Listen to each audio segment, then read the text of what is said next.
enjoyed this. I enjoyed this a lot. So yeah, what can I say about this? I like how everything is very cohesive. Like, everything about this game leans into what it is, and it's very much an atmospheric game that has a great soundtrack. The artwork is beautiful. It's very, very, very exquisite artwork. I didn't know what to expect walking into this game. And to me, it's very much, it has the same kind of feel as a Yoko Taro game. It has the mystery, the allure, like the graphical user interface of the game is very, very cool. Everything leans into the whole card motif, and I think it's really, really awesome. I thought this was gonna be like, I didn't know what to expect, but I know Yoko Taro doesn't fuck around when it comes to making games and creating worlds.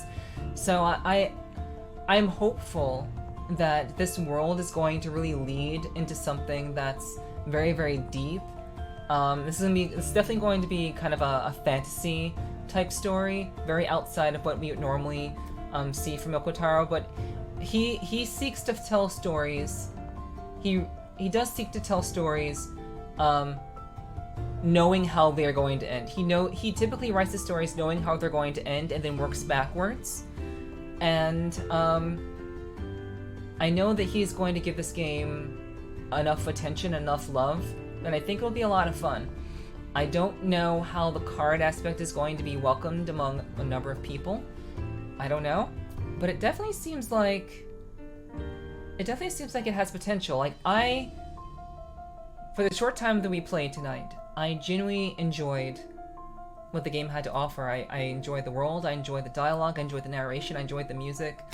The battles were very intuitive. There's even like cardception, where you can play a card game within a card game.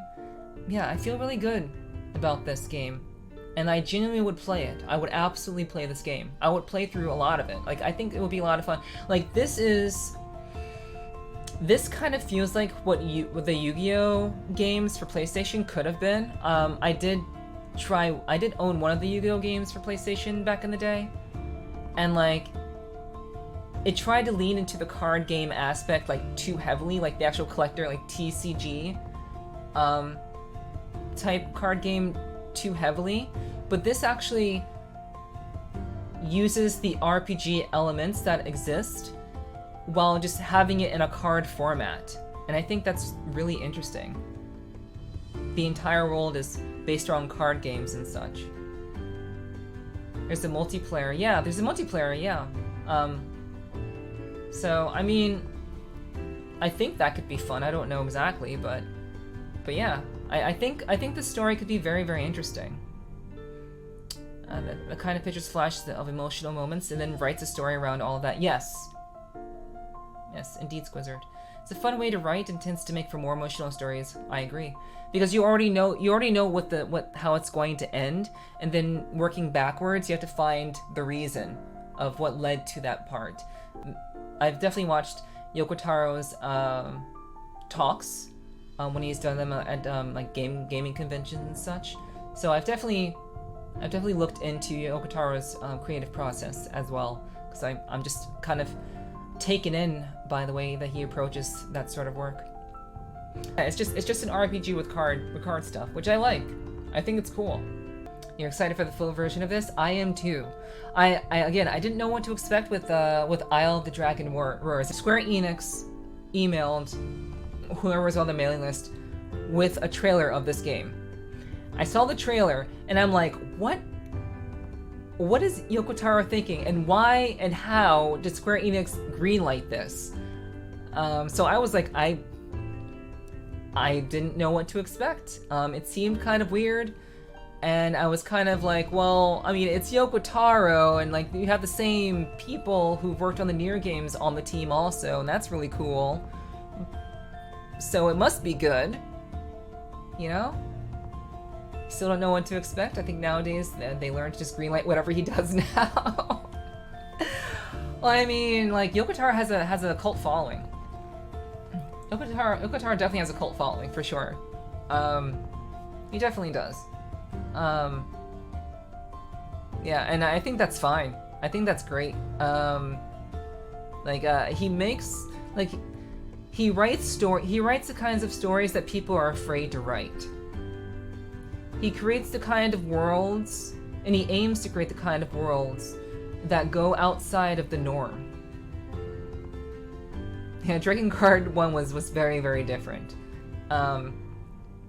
Yeah, I mean, but, you know, I think, like, but that's the thing, like, he doesn't aim to be like the status quo. He doesn't write stories for the sake of writing stories. He doesn't write stories for the sake of, how can I put this? He doesn't write stories with the intentions that normal people who write stories for games go into. He wants to make people think. He wants to make people feel. And everything that he's ever created, he wants people to walk away with something more, something that you've never thought of. And that's how I felt when I finished Nier Automata. I never thought that Nier Automata would actually emotionally break me, but it actually got pretty damn close. I was actually very close to crying on stream. I'm sorry I'm being very, very quiet. There's no way that I could read these out loud. I would probably actually break if I read them out loud, so I can't actually do that. Yeah, that was Isle of the Dragon Roars.